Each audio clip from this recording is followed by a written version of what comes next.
Well, boys, looks like you started the fun without me. You're all sick. Every last one of you. We're going to need a bigger gun. What's the matter? You scared of things that go boom, boom?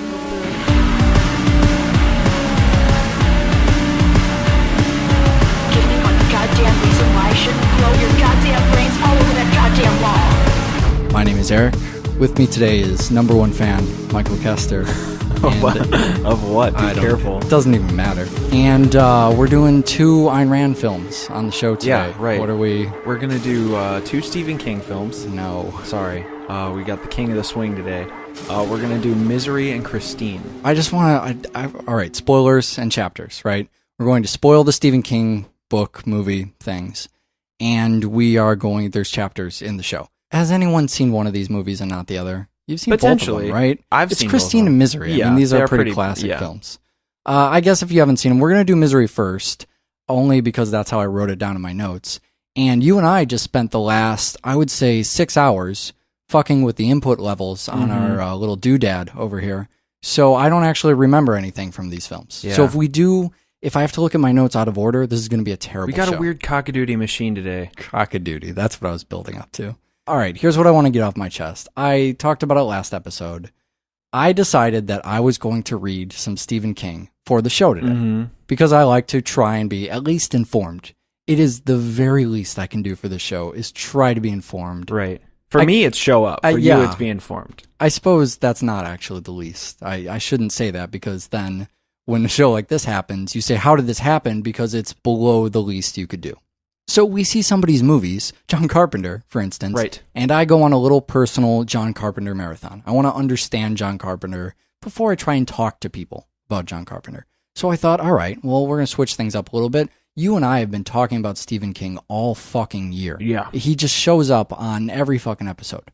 So it has come time to actually give Stephen King an episode and talk about, well, what the hell is this Stephen King stuff for people like... you know, the Eric of 1 week ago that did not understand Stephen King. So I got a hold of a ton of Stephen King books. I said I'm going to do the film thing where I just read them all. Right. And I opened one and it was 1,500 pages. So that was one you recommended to me. Yeah. You told me to get The Stand. Right. I figured that Stand is the quintessential Stephen King So I got film. The Stand and it was 1,500 pages. Yep. And I said, fuck that. I'm not going to do that. So I got a couple more, well-known, very well-received Stephen King books. A 1,400 here, a 1,600 here. And I said, you know what? I don't have time for this for the show. So then I got a hold of Misery. I figure, well, you know what? Maybe at the very least, I'll have some additional perspective for the episode we're doing. And Misery, I believe, is still 1,300 pages. It's a long one. Now, none of that is an excuse, right? Because when books are long. I got 14 pages in. So it doesn't matter if the book is 200 pages or 1,500 pages. Here's the problem, and this is, why I mentioned Ayn Rand. I really like Atlas Shrugged. It's a long book. It's very political. It's kind of philosophical. It's really thick. It's kind of a political monologue done in the form. It's like disguised as having characters. Yeah, absolutely. Oh, hey, we're secretly disguised. Yeah, right. But it's just actually a bunch of political ideas, and very great. And I love reading that thing. But anytime I pick up another book and it's 1,500 pages, there is a very real part of me I would like to cop to right now that says, you could just be reading Atlas Shrugged again. Sure. And then I can't do it. I just can't. And there's always so a lot of people will say, and this is a great form to talk about it. We have this thing, sleepynaptimeshow.com. Bookshow.doublefeatureshow.com. You can go download these books. You can listen to the audio version. That's great if you don't want to sit and hold fucking trees in your hand and smell the scent of dead life. Oh man, I even had the iPad going. I had some digital books. I went out of my way to actually buy these things. That didn't even... So it wasn't the smell of dead trees that was turning me off. If you're not into listening to the audiobook, which you can totally do for free, and it's great if you do that. If you go to bookshow.doublefeatureshow.com, we get a little dough out of that. You don't have to pay anything. It's great. If you're not into that, there's this other thing that people have been doing with movies since, 1930. Called making the fucking movie. Yeah. Which is what we're going to talk about today. We're going to talk about the fucking movie that came out of 2 of Stephen King's novels, Misery and Christine. Now, what I have been doing is I tried to get through Misery. I've been talking to everyone I know that's read any Stephen King. I've been talking to all these people. I've been reading Stephen King biographies. I've been trying to do my homework without actually doing my homework. So we're going to learn something about Mr. Stephen King today from two filmmakers where you wouldn't really expect to learn about Stephen King from these guys. It's very true. So I guess we're starting with Misery first because that's what my fucking notepad over here says. All right, we got a couple names here. Mm-hmm. We got Barry Sonnenfeld. Okay, that's Adam's Family. Cinematographer for Misery, and somebody whose work we are clearly going to be talking about here. Yes. We also have Mark Shaman. Yes. Once again, who we talked about in the Addams Family, who did Team America, who did some stuff for South Park, including the movie. So some familiar names. Put together this mastery, this great piece of work called Misery, along with Rob Reiner. Anyways... we should talk about Rob Reiner. Okay, a little bit. So Rob Reiner is he's a filmmaker. If you're not familiar, that was the most you could give me out of the voice. Sorry, I was trying not to make it too obnoxious in the beginning because it's going to get more annoying as it goes on. All right. He's a filmmaker. You may remember him from South Park as eating a hamburger. Right. South Park makes fun of him. to no end does South Park make fun of him. My impression of Rob Reiner. That one was a little British that time. I'm sorry. That had some lifestyles of the rich and famous in there. Oh, yeah. South Park, man. South Park has tainted me to dislike this guy, and maybe that's a lot of it. But I really liked him in All in the Family. All in the Family is a great racist sitcom from the 60s, and if you dig that, I highly recommend watching All in the Family. That's where Rob Reiner is his absolute best. But so he directs Misery, and maybe he brings stuff to the table. You and I were watching it, and we loved the film. Yeah, right. We loved the film, so we're not knocking him as a filmmaker, at least in Misery. But I feel like, for this film, a lot of it came from Barry Sonnenfeld, and a lot of it came from Kathy Bates. Yeah, well, I'm watching this, and I think we should give Rob some credit. I mean, some of the shots are really... I was going to say some of the shots are really interesting, but that's probably Barry Sonnenfeld, right? So I'm not really sure where Rob Reiner's hand in this is. I'm not going to say that I don't have his films in front of me, so I couldn't tell you if I love or hate them or whatever. But I know the guy has some really wacky anti-smoking views. It's sort of the Tom Cruise thing that happens, where you can enjoy all these films for decades, and then all of a sudden, the person does one stupid, very public thing. Yeah. So Rob Reiner had his jump on the couch moment when he started doing all this weird activism. Not something that I should really... I mean, a guy who's a filmmaker also happens to be an activist. I don't know why that rubs me the wrong way. But every time you make your stupid Rob Reiner voice, I giggle a little bit. So, all right, so maybe it's Barry Sonnenfeld. Maybe it's Rob Reiner. Clearly, it's most likely the connection, the both of them working together. There's that scene early on where the camera is following the sheriff. It's when he's investigating the car crash. And it kind of follows him back up. He gets in his car or whatever. Camera immediately moves to the left and gets caught on Annie's car and just travels with her. The kind of thing that, every once in a while we talk about things movies didn't have to do. They're just showing. Death to Smoochie was a movie that showed off all the time. Coraline, too. Yeah, Coraline as well. And it's just one of those things where you don't have to move from a shot of, him getting in his car to a fast-moving shot of her car on the other side of the frame. Just little stuff like that that's really showy, but doesn't stand out from the film as obnoxious as what it would be if it stood out. Not, hey, over here, look at me, lots of style going on. Still totally fits in. Just one of those tricks that if you kind of look at what they're doing, you realize it was a lot of work, and probably 4 people noticed it.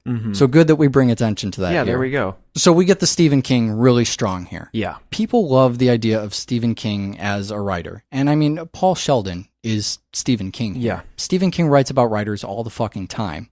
We talked about that. We talked about it back even on Bright Falls, about Alan Wake being about a writer. But then again, on The Shining, a movie about a book about a writer, it seems like it must be a third of his books are about writers. Stephen King's kind of got this. There's this early thing when you learn to write. I took a few writing classes a while ago, and a lot of what you first hear when you learn to write, you hear write what you know. Yeah. And Stephen King, I think, took that far too much to heart.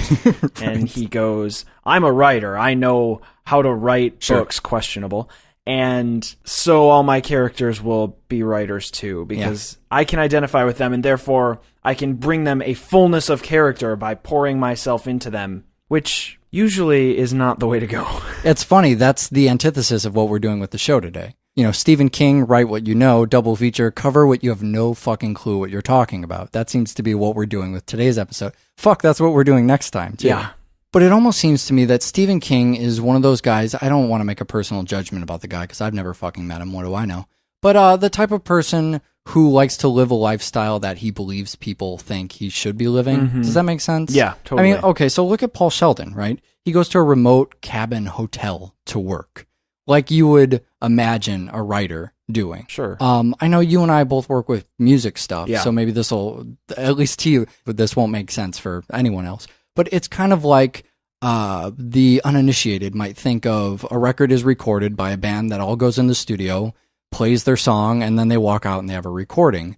When, as you know, most often in almost every fucking case, like, remove the outliers, every single case, what happens is you record one person at a time, you record 1 million takes. Well, what and happens you tediously go over them and meld them into a song. Then that's the easy way. Sometimes you go and record everybody, and then that's your fucking canvas, and then you record over everything you already recorded. Sure. And then you record over that some more. So when you look at Paul Sheldon as a writer, he writes the way that people think of writers writing. Right. But when you stop, if you've ever written anything yourself, I mean, even if, maybe people forget this after school, but if I'm going to write something, first thing I do is an outline. You know what I mean? Not the first thing Stephen King does, but certainly most writers start with a concept and they fill it in a little bit and more until they kind of have something they can do their whole manuscript with. But not only does he go to this remote cabin to work and he sits down at his typewriter and he starts typing until he finishes the story, but he's got these rituals too.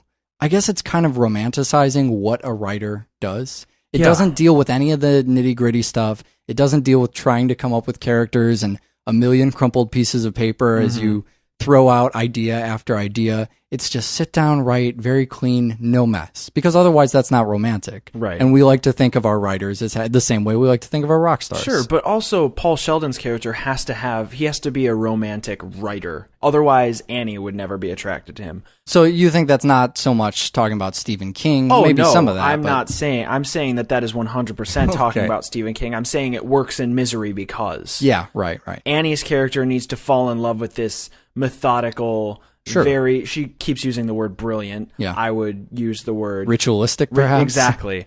This guy who lives the writer persona, the public persona of a famed writer. Yeah. That's what she falls in love with. Well, because he has to be a famous writer, exactly. too. And that's what she falls in love with. That's what attracts her to him, is that he's got these rituals, and she's a very religious person, so you can translate his rituals to a religious kind of practice. And plus, it's easy to memorize. It's easy to become acquainted with him without ever meeting him, as long as you know what he does and how he is. Well, it's good to recite, too. It works for the story. It also helps us show how much knowledge she has about, the thing a number one fan would know. The thing, not to keep going back to music, but, you went through high school and you knew your favorite band. You knew where they were from. You knew where the singer was born. You knew which member of your fucking class babysat their kids. Yeah, if you're from Chicago, maybe. So Paul is a guy who, finishes his manuscript and he has a single cigarette, which of course there's an anecdote behind. And there's the one cigarette and the one match on the table, very iconic. Always orders champagne, always writes in the same place. But the other thing this might tell us about Stephen King, and perhaps a defense of what at least I've heard to be his most criticized, he writes the same book over and over. Everyone that I've spoken to has told me this. A lot of people enjoy that kind of home base. They like looking at these books as surface. They're fast books. You can read through them. They're pulpy. Yeah, exactly the word I'm looking for, pulpy. But then if you look at Paul's career and you want to read into that, or Stephen King, is he the one who is trapped writing Misery over and over? Because when he branches out, no one buys the books. Universally hated. They want to he thinks that, you see Paul's reactions even with his agent. He doesn't like Misery. He kind of has a spot for Misery in that it's a franchise he created. Isn't that interesting? Maybe when we talk about even somebody like John Carpenter, who tried to branch out of Halloween when he did Halloween 3, or, more of a production role in that. But you understand what I'm saying. I do. Trying to get away from the same thing, but people want to see Michael Myers. They want to see him return to the same familiar places, same familiar characters. Do you think it's possible that, Stephen King's written a lot, and in his body of work, there certainly are, especially short stories, that don't fall into the same formula. Do you think he's kind of a victim of his success? I think that anybody can argue, Stephen King has unfortunately been been, I guess you can't typecast a writer. Sure. I guess you can, but in a different sense of typing. He's forced, I guess, to make these horror stories. Right. But with a man with his kind of pull, his kind of success, and the money, I'm sure he's banking on every single one of his fucking books as a movie. Come on. Yeah. Why does he stick with it?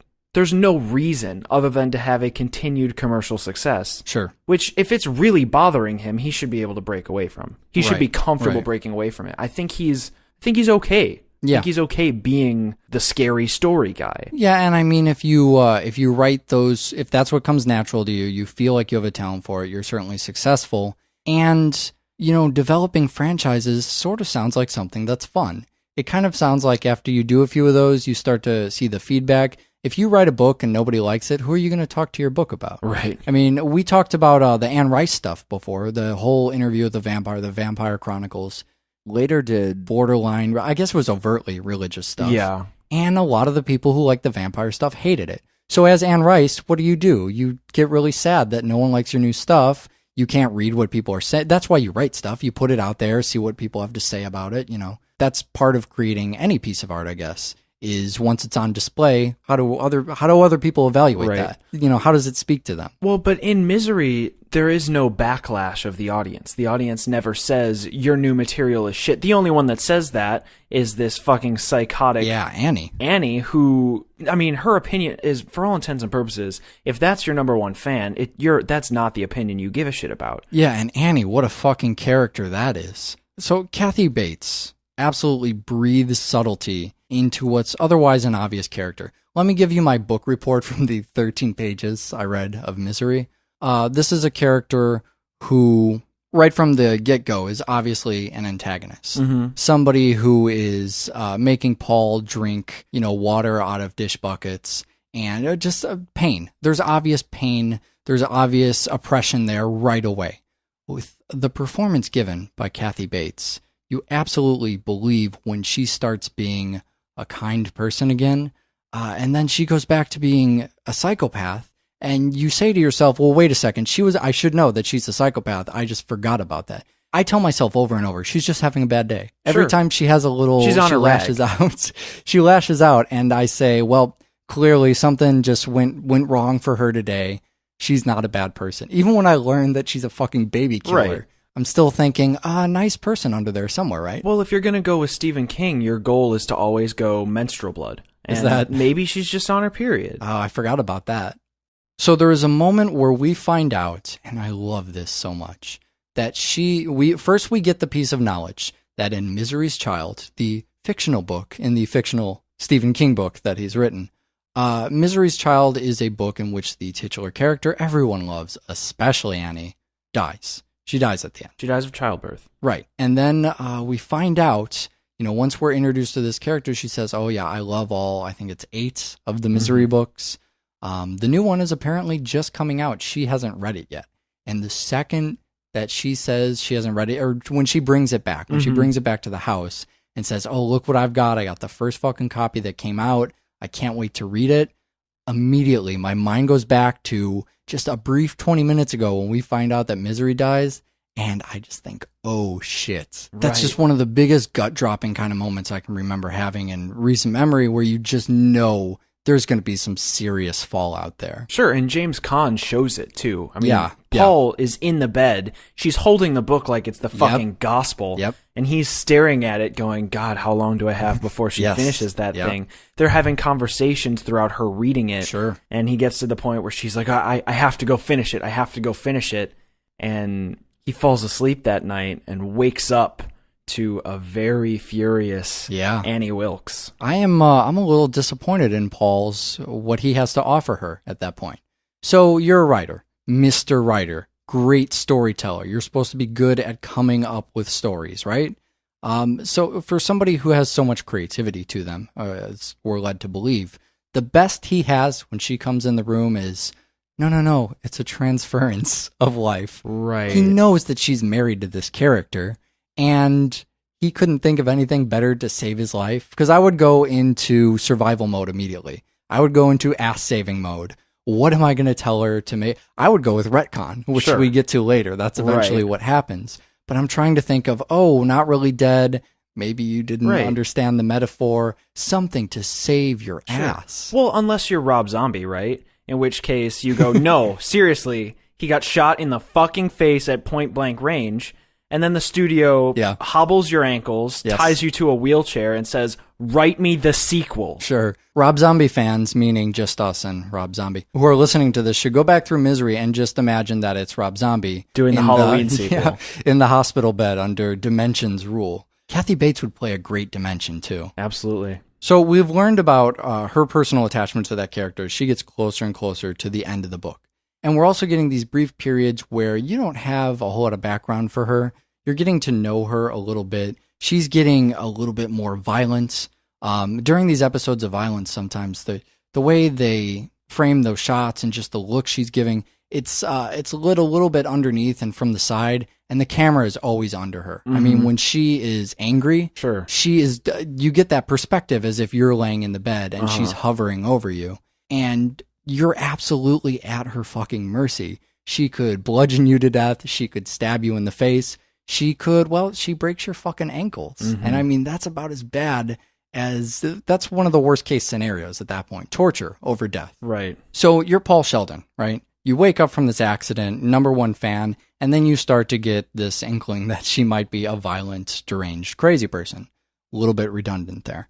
What do you do when you first wake up? I mean, are you asking her stuff? Are you trying to figure out where you are? How do you get through a situation like that? I think you just have to try and prepare for the worst right off the bat. Yeah? He does that, at least that much, where he stops taking the medicine, right? Right. He doesn't even know what the medicine is, but he stops taking it. Can't possibly be good. Probably a sedative of some kind. Sure. Maybe poison. He doesn't know she's a crazy person. But the problem is, you can't drive anywhere, you can't call anyone. You're essentially stuck there. The best you can do is try to use her against herself. Yeah. Which he eventually starts to do. Yeah, and that's something I like about the story a lot, too, is that in any other story, your heroes have to be heroic. It's very rarely in, even in the situations that we see with a movie like P2 or anything where you're taken hostage. People's lives are on the line, but they still have some sense of personal honor. He is going for desperation. He is just going broke for it. He falls in love with her. He convinces her to help write the novel. This is a character I can identify with. If I'm put in that scenario, I don't spit in their face. Sure. I don't tell them to go fuck themselves. I try to play whatever game I can to get out of that hospital bed and, and keep my life intact. Dignity, not important to me. Being alive, very important. So he plays her game. He has fucking dinner with her. He does everything he can to make it look like he doesn't understand that she's deranged, as if that doesn't get to him. And every time he finds out a little bit more details about her, they get even worse. We find out early on that she lives alone. I mean, that's an important detail.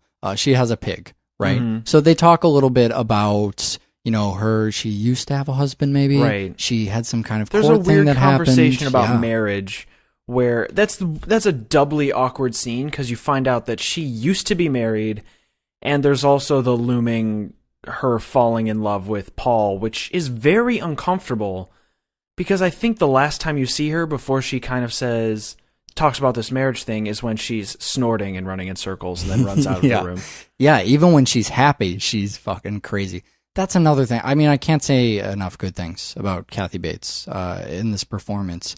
She is, she's great at being evil, but I almost like seeing her more happy. When she comes home with that book, I think she's just as crazy in a completely different way. You see how much that it's like a fucking 12-year-old girl bringing home whatever Pulp Fiction thing is relevant at the time the show goes up. One of these books that you stand in line at midnight to go get, and you come home with a thing clutched to your chest and you hang out with your favorite characters. You believe that she's in that 12-year-old girl mentality. She manages to stay crazy whether she's being a good guy or a bad guy. She is for sure 100% nuts 100% of the time. Yeah, right. And it's hard to beat how nuts she is when she finally gets a Misery book. That shows us how important that is. Even when she is smashing his feet with a fucking, what is that, a sledgehammer? Yeah. Even then, I still think, well, she liked that book a lot, too. That makes her pretty fucking crazy. So she also has this incredible moment in where she's basically doing our show, is what's happening. Right. So when she finds out Misery dies, Mhm. she essentially forces Paul to write the 9th book. I had a brief conversation where I told you that if this situation were to arise and then the crazy person were to kill themselves and the writer, all 9 of those books will become the best-selling books of all time for eternity. You want to talk about legacy. If that is your concern, you go down in flames, my friend. But she forces him to write the book where Misery turns out isn't dead. The first version, she reads and says that it's shit, and she goes into this story about how she used to go to see the chapter plays when she was a little girl. Right. And her the favorite, serials. Right. Her favorite was Rocket Man, and there was one of the chapters where he goes flying off the cliff in a car. Mhm. And then the next week they show, the end of the previous weeks, in which they show again this car about to barrel off the cliff. However, Rocket Man leaps out just in time to survive the fall, and all the kids cheered. But she was not cheering. No, because she had been there that night at Halloween, which we probably shouldn't spoil that, right? One of the Halloween movies has an eerily similar ending of, I don't even remember if it's the ending, of someone, perhaps the lead character, jumping off just before something ridiculous happens. So this is a type of retcon, and we deal with 2 different types of retcons here, and she really expresses that she doesn't like this type of retcon. I don't even have a name for this because I hate it so much, but let's just call it the cheap kind of retcon. The soap opera retcon, where a woman walks in and sees her fiance making out with some chick, and then, her face, she has this expression of terror. And then they cut to commercial, come back, she walks in again, everybody's just hanging out, having a good time. You're supposed to believe that never even fucking happened. And it's the cheapest kind of retcon because there's no creativity to it. There's no, at least so what's the retcon he ends up giving her? Essentially, it has something to do with her being in a coma due to a bee sting. Right, that bees. proves that she's royal lineage, and that's a big deal. So if you're throwing something great at your audience along with coma bee sting, maybe that's a great retcon. Something he turned that right around, onto. didn't he? So there's another Stephen King element that kind of takes place, and it's one of my favorite Stephen King elements. A while ago we did, if you go on our website and find all the Stephen King movies we did, doublefeatureshow.com. I believe that's half the movies we've ever done at this point. One of those films, I go into exquisite detail about how much I love Stephen King killing the Ahab. Yes. Now, again, we could go into questionable territory about whether this is an Ahab. We had a conversation about whether primates can be Ahabs earlier on in our show as well. In a movie about bees, I believe. In this film, it's arguable that Buster may be the Ahab. Annie is clearly a serial killer. She has killed many people. Right. We just don't see her killing, so it's a little less slasher-esque. But he's learned all the information, and he's out to get her. He knows she's the villain. And there's this brilliant thing where he finally puts all the pieces together, finds the man he's been looking for, and gets his fucking heart blown out through his chest with a double-barreled shotgun. And I love that because I really like to see the Ahab go through pains to save the day and fail. Because in all honesty, sometimes that's what happens. Yeah, right. And sometimes your lead character has to fucking fend for themselves. Yep, and if there's one man out there, Mr. Stephen King, writing stories where that happens all the time, it helps counterbalance all of those other people who come to the rescue. And, I'm absolutely fine with that, too. I understand the Stephen King thing of, people have to overcome their own personal conflicts and they can't always use the help of another person. And then there's also that, again, the slasher mentality part of me that just likes seeing the person who we thought was going to ride in on the white horse completely blown away, and the characters are once again just as fucked as before. So a few blunt objects later, we are now into Christine.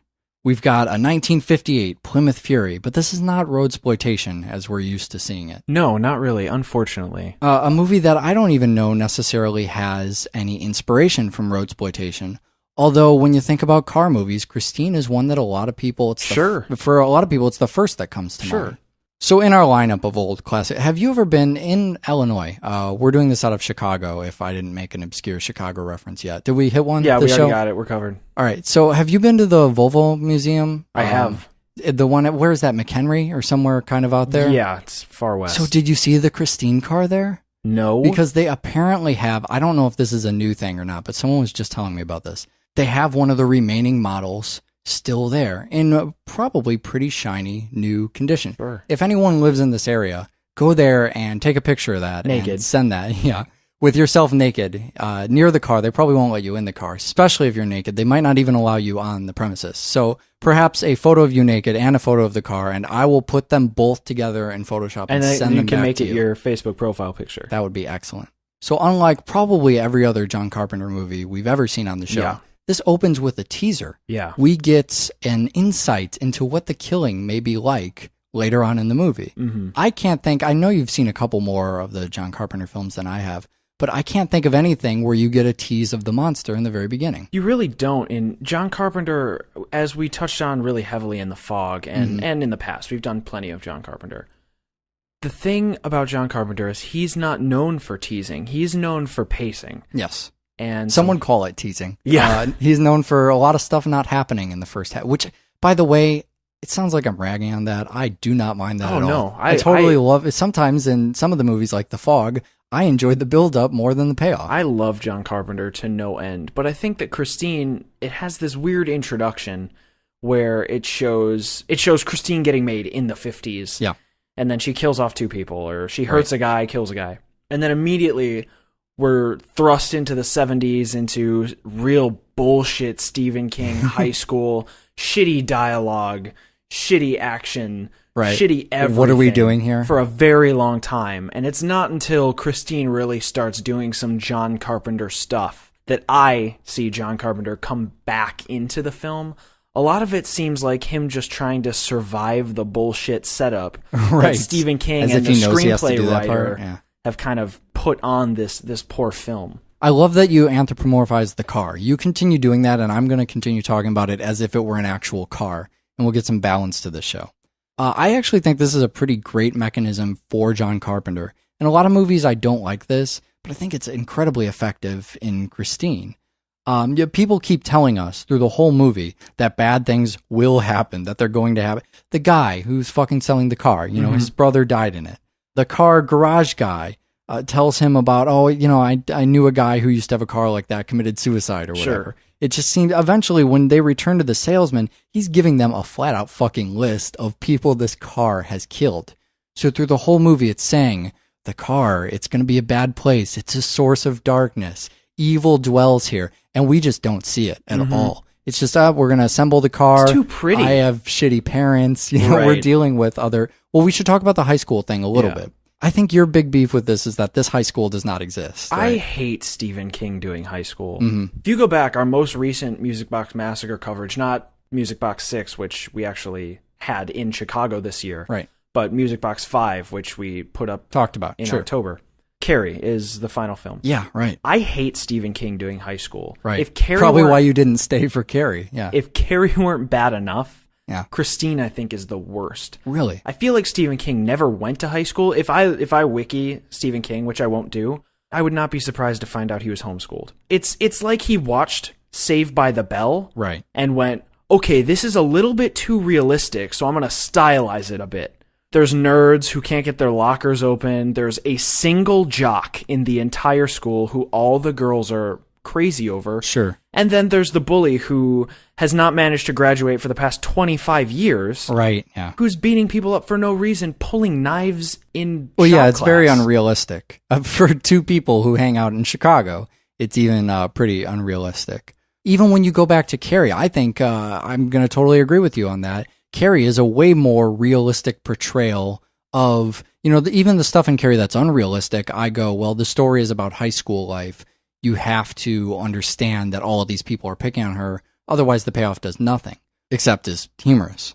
But even real John Travolta, not the fake John Travolta in this movie, but real Carrie John Travolta did not pull a knife. So whatever. Somebody pulls a knife at the high school. Everybody's picking on him. They're the antagonists. He has nerdy glasses, moving right along. Past the shitty parents, moving right along. Can we talk about the death curse car salesman? If you have a keen eye for character actors, which Eric hates that I have. Yeah, because I don't understand it. You go, that guy, and I just don't know what you're talking about. I don't know the guy's name. A lot of times I don't know the guy's name, but I'll point at them, and I'll go, how familiar are you with... In this case, I say Home Alone. Eric goes, I haven't seen Home Alone since before I remember. And I say, that was the salt shoveling neighbor. Right. So this guy... You also have to understand in this this anecdote of yours that before I remember is actually a chunk of my life. Right. There's a point at which I no longer remember things. Home Alone, one of the 4 movies I saw before that point. So this guy, he's got a back brace and a death curse. That's all this guy brings to the party. He sells the car for... Don't go in that their car. There's a death curse. Exactly. He sells the car at a markdown price to Arnie, who's a sucker of a kid, and despite pleading from his benevolent jock friend, he sells him the car knowing that it's bad news, and then says, don't come back looking for me. I'm selling my house and buying me a condominium. Okay, so 150 things I like about this scene. Number 1, in Stephen King's unrealistic portrayal of high school, every geeky kid has one super cool jock friend, because that's what happens. Number 2 is that this is an expensive, fancy car, which is given a discount because of a death curse. This is a death curse discount. This car, it's about, $2,000 minus death curse. I'll give it to you for $300. I would buy any death cursed car. Any vehicle I would buy for $300 if you told me there's a death curse. The Amityville house sold, I think, last year for $1.5 million. You could have you were $1.5 million short, is I think what happened there.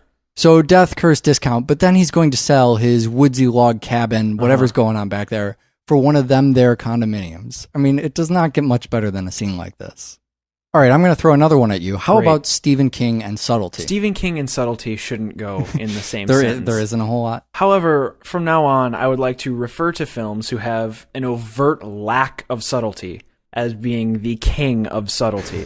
Right. I mean that in every sense. How about when it not only has a lack of subtlety? How about specifically when a character explains the metaphor within the film itself? So this is strange because we're watching a John Carpenter film. Yeah. John Carpenter is truly, and without making fun of it, the king of subtlety. Yeah. Things that happen in John Carpenter films, you don't understand why they're happening. Especially, I mean, come on, 70s, 80s horror director with that score. Look at The Thing. The Thing is a great example of subtlety. It's fantastic. Christine, even with the Carpenter pull. With John Carpenter at the helm, Stephen King's disgusting lack of subtlety and complete disregard for the audience's intelligence just bleeds into this poor film. So what I told you before the show is that I was going to have some kind of opinion for you after having read some Stephen King. And I don't. But here's my handle on this. I'm going to kind of defend him for this, although I don't know if I actually should. This is going to sound like when films do dumb things and I call them experimental films. It's going to sound like that a little bit. All right, so in this movie, a couple examples, really quick. Arnie says, for the first time in my life, I found something uglier than me. He's describing his attraction to this car. There's another even worse one where he says, he's talking about his shitty parents, his Stephen King shitty parents. And he says, they don't want me to grow up. And you go, okay, they're really handing us the metaphor here. We already know that they don't want him to grow up, but now he's really making sure we know. And then tops that off with, because then they have to face how fucking old they're getting. So these are not only themselves metaphors that are pretty fucking obvious and pointed to you with a big red arrow, but if you don't understand what a metaphor is, a character will step out and say, here is what this means. This happens over here, and as a result, these things over here are happening. Right. My parents don't like this because they're fucking old. All right, so for people like you and I that, let's say, painfully dissect films on the show, sometimes, almost always, far more than films ever need to be talked about or dissected, because that's just what we fucking do around here. Those seem really obvious to us. But if you're writing pulp novels, if you look at this in the context of, let's just label Stephen King as guy who writes pulp stuff, right? I think the fact that there's someone out there teaching people English 101 what a metaphor is, I think that's kind of cool. And I think that's probably why a lot of people read his stuff. I feel like it's upsetting because of how well the books sell comparatively to, say, something, say something like The Fountainhead or Atlas Shrugged. Stephen King outsells like how you're trying to appeal to just me. No one else. Stephen King outsells both of them combined annually with one novel. Pick a novel, he's outselling it. Yeah, so you don't like the sales. Is that you don't like that it's that successful? Man, lowest common denominator. I'm sorry to continually bring it up, but that shit's been great. That's the way I feel about. I was hoping we could go through a whole show about literature without me doing this. But Twilight I can pick on, and no one will. We won't get one angry email because even people who read Twilight understand that there is a popular conception that it's dumb. But I will also say this to people about Harry Potter books. And before you start writing me nasty emails, I love the third Harry Potter. Some of the movies are cool, whatever. The fifth book changed my life. Thank you. Me too. That was the last one I bought without reading. That was my life changing. I stopped reading Harry Potter. All right, but do you understand what I mean about there's a million books at the bookstore? Mm-hmm. They don't all have to be as thick and heavy-handed as Atlas Shrugged. Sure. There could be books. I really enjoy 1984. Yeah. There's a ton of books out there, it turns out. Read some Kurt Vonnegut, read some Oscar Wilde. Some would say hundreds of thousands of books, maybe even millions of books in existence. Have you been to today. a library? Libraries are full of these things. But there's something that burns inside me that just says, Harry Potter, adults, come on. If you're in high school and you're reading Harry Potter, it doesn't bother me at all. Maybe even college, I'll excuse it. But I know fucking adults, that's all that they read. And man, do they pat themselves on the back. Hey, I read. Look at what I'm... Look how big this Harry Potter book is. Yeah, right. And that's how the Stephen King books are too. If it was a gateway, I would be so cool with that. But if that's all you're going to read, I just feel sad for those people because they're missing out on so Absolutely. much. Coming from the guy who just said he won't read anything more than 1,500 pages that isn't the fucking Fountainhead, you're missing out on so much. Just read, if you're going to read, don't just read what everybody's telling you to read. Read what seems more interesting. Or don't read it all. Branch out. Don't read it all. I like how you're encouraging that. It's illiteracy or death for you on this show. Well, I'm just saying, people don't need to fucking read. We're doing a film podcast. Neither of us have read either of these books. Yes. Who are we to go, you guys need to go to your local library and get a fucking library. No, what you need to do is watch more John Carpenter movies and more Kathy Bates movies. That's what we should be saying. We have no right really to tell respecting you to the read. bread and butter of our show, though, Michael. I appreciate that. I'm just trying to... We have stock in films. Maybe our opinion's a little biased. I'm trying to limit our angry emails. So John Carpenter shows up in this film pretty heavily in, I would say, the second half. Yeah. He shows up when Christine starts doing some killing. For me, it's the football scene. That's where you get it. I think it's the score. It's outside, and that's not really John Carpenter-y. But, man, that fucking score kicks in. Yeah. And that is it for me. Yeah. I really like when Christine rebuilds herself, that scene on. Yeah, I guess that's true is when John Carpenter, I feel, is all over this film. There's the creepy, slow-moving beginning where Christine's parked under the overpass. Right. And she kind of rolls out at her leisure.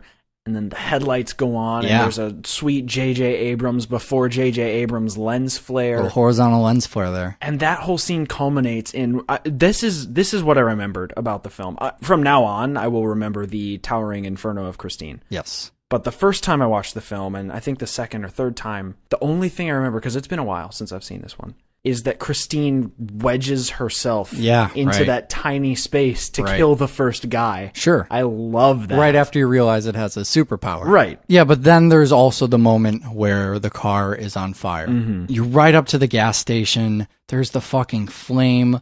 I will never forget that moment. Chasing down the kid. It's kind of that Radiohead music video. You've seen the Karma Police, the video for Karma Police.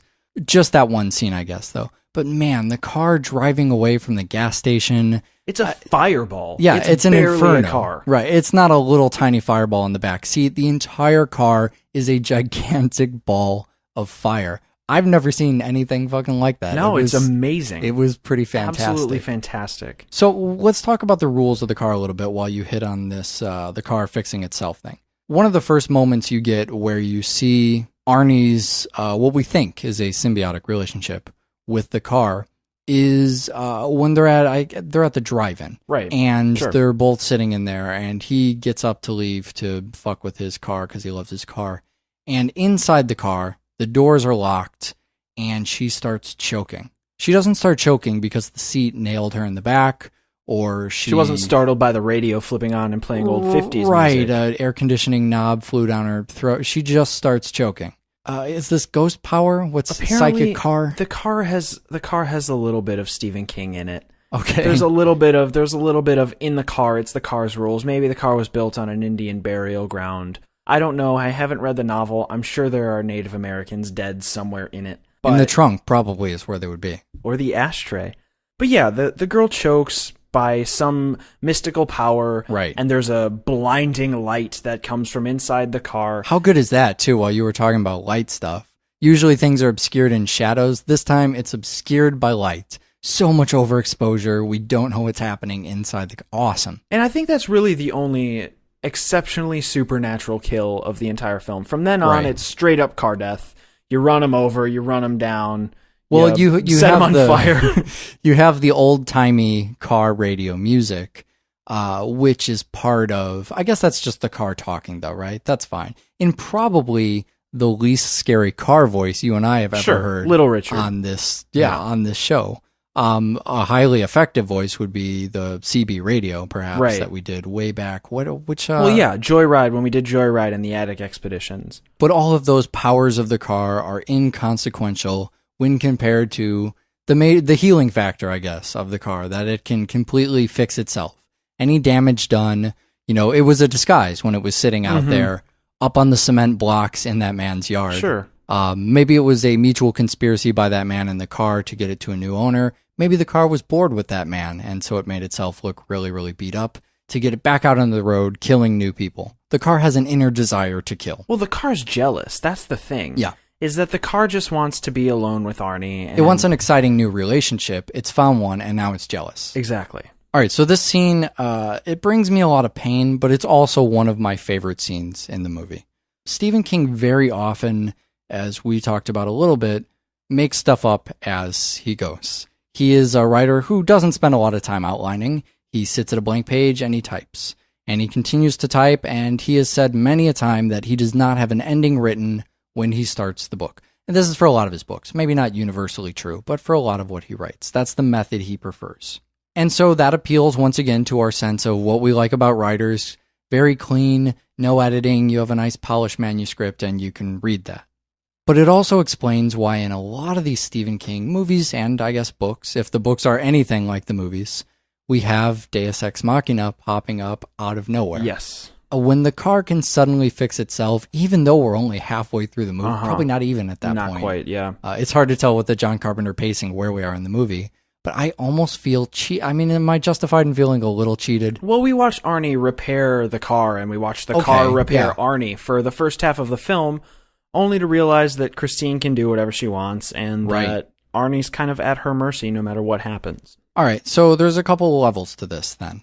The first is that it just looks awesome. And a lot of times with us, that will trump what's actually happening in the film. If it looks cool, it doesn't make a lot of sense, that's probably okay. Is that going to be a preview for Gojira next time? Yeah, pretty much. And I also like it because it's machines, it's physicality, it's less ghosts. Sure. This is still early when we're learning about the car, and it turns out the car can pop the dents out of its hood, it can reshine itself, it can repaint it, whatever. So there's some physicality to that I really like. But I also like this thing where it changes the role of Arnie in relationship to the car. It's no longer symbiotic. You mentioned that Arnie fixes the car fixes Arnie. And it turns out that, you had to believe that Arnie was this geeky kid who had a supreme love of cars. Which, when I bought my first brand new off-the-lot car, I did a lot of under-the-hood shit on it, and I don't know anything about cars. But I guess I can understand that.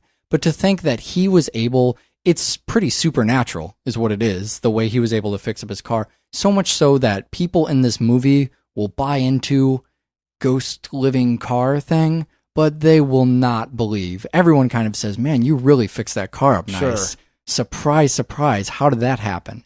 And so when it turns out that the car can fix itself, and it was just playing with Arnie, it becomes masturbation at that point, and it's way funnier to me that way. And it also gets Christine out of the realm of, Spider-Man 3 just being a bad remake of Christine. It's bizarre, the parallels between those two movies. But he didn't earn it. And something about that justifies the scene, however weird ghost car fixing itself may be. So I was a little harsh earlier when I was knocking. I kept saying the poor film, and I mean that lovingly, because I adore the film. I absolutely love Christine and a lot of that. You can attest to this. I was defending John Carpenter for the first half of the film. Right. But I love the film, and I was just saying it's a poor film because it just got beaten so far by, poor film. By the man behind it. Right. The king of subtlety. I'm not done with awkward experiments on the show. I think we should just keep doing stuff where we don't know what the fuck we're talking about. Best way to do that is to get out of our country. Yeah, but we've snuck up on next week's films. We have a website, by the way, doublefeatureshow.com. We inadvertently hit all the bases inside the show. Doublefeatureshow@gmail.com for those hot pictures of you naked with your favorite muscle car, or just you naked would probably be, I mean, I wouldn't mind that. No, that's fine. That'll work. And that's not just the Fondas. That goes for everybody in the audience. If you'd like to donate to the show, donate.doublefeatureshow.com would help us out a ton. And if you're feeling cheap, go on iTunes and leave us a review. So we have 2 movies, as always, or maybe as usual, coming up on the show next time. We're kind of going back to the days of Black Dynamite and Hero, although those aren't the 2 movies. Right. We're going to do Fistful of Dollars and Gojira. Italy and Japan, right? Yeah. That's what's happening. Yep. So Italy we know a little bit about. Sure. We've done some Italy. Haven't done a lot of Japan. No, we've done very little Japan. However, I've done very little of my Western homework. And you have done all of your, what is the... It's called Kaiju. We're I gonna have call it no Kaiju. idea I've what done far too much Kaiju homework not in my seen lifetime. one of these. I have no idea what we're doing next You're time on gonna the love show. it. I am already confused and frightened. This is going to be a great show. Watch more fucking film. Bye. sleepynaptimeshow.com. Bookshow.doublefeatureshow.com. You can go download these books. You can listen to the audio version. That's great if you don't want to sit and hold fucking trees in your hand and smell the scent of dead life. Oh, man, I even had the iPad going. I had some digital books. I went out of my way to actually buy these things. That didn't even... So it wasn't the smell of dead trees that was turning me off. If you're not into listening to the audiobook, which you can totally do for free, and it's great if you do that. If you go to bookshow.doublefeatureshow.com, we get a little dough out of that. You don't have to pay anything. It's great. If you're not into that, there's this other thing that people have been doing with movies since, I don't know, 1930. Yeah. Called making the fucking movie. Yeah. Which is what we're going to talk about today. We're going to talk about the fucking movie that came out of 2 of Stephen King's novels, Misery and Christine. Now, what I have been doing is I tried to get through Misery. I've been talking to everyone I know that's read any Stephen King. I've been talking to all these people. I've been reading Stephen King biographies. I've been trying to do my homework without actually doing my homework. So we're going to learn something about Mr. Stephen King today from 2 filmmakers where you wouldn't really expect to learn about Stephen King from these guys. It's very true. So I guess we're starting with Misery first because that's what my fucking notepad over here says. All right, we got a couple names here. Mm-hmm. We got Barry Sonnenfeld. Okay, right? that's Adam's fan. It's out of order. This is going to be a terrible show. We got a weird cockadoodie machine today. Cockadoodie. That's what I was building up to. All right, here's what I want to get off my chest. I talked about it last episode.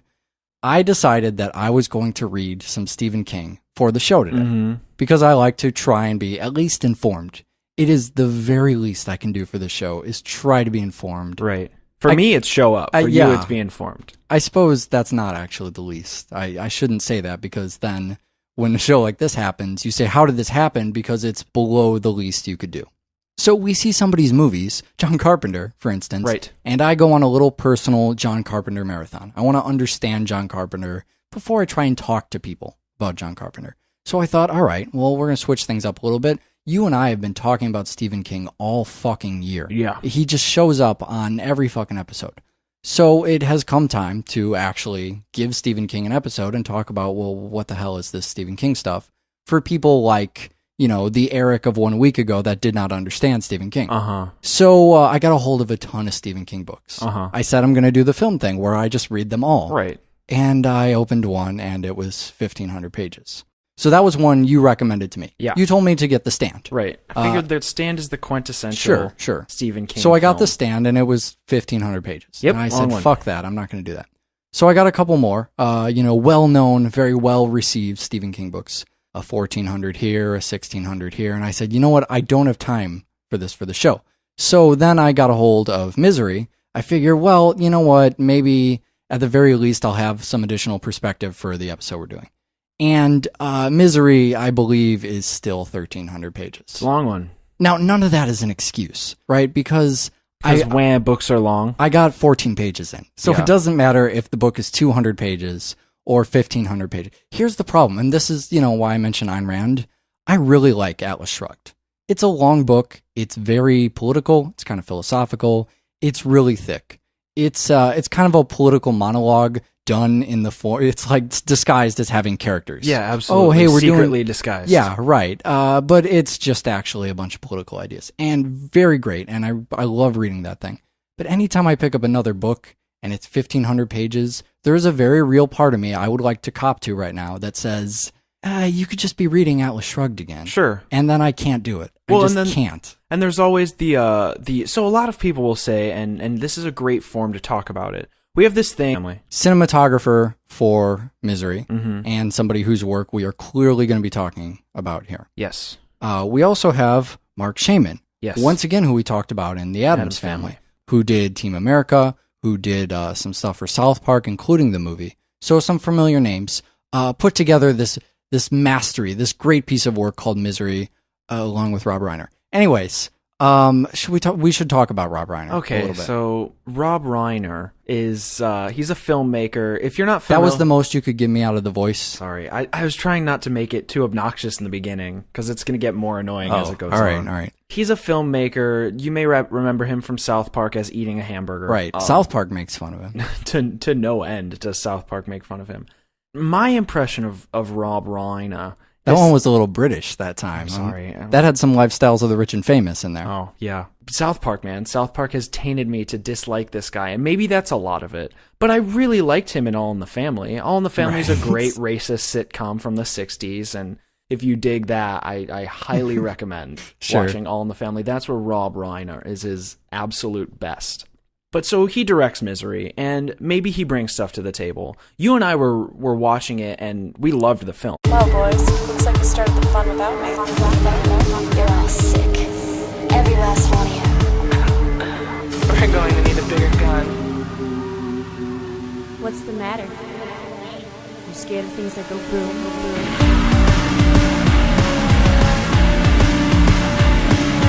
Give me one goddamn reason why I shouldn't blow your goddamn brains all over that goddamn wall. My name is Eric. With me today is number one fan, Michael Kester. Of what? Be careful. It doesn't even matter. And we're doing 2 Ayn Rand films on the show today. Yeah, right. What are we? We're going to do 2 Stephen King films. No. Sorry. We got the King of the Swing today. We're going to do Misery and Christine. I just want to... All right, spoilers and chapters, right? We're going to spoil the Stephen King book, movie things. And we are going... There's chapters in the show. Has anyone seen one of these movies and not the other? You've seen both of them, right? It's seen Christine and Misery. Yeah, I mean, these are pretty pretty classic films. I guess if you haven't seen them, we're going to do Misery first, only because that's how I wrote it down in my notes. And you and I just spent the last, I would say, 6 hours fucking with the input levels on our little doodad over here. So I don't actually remember anything from these films. Yeah. So if I have to look at my notes,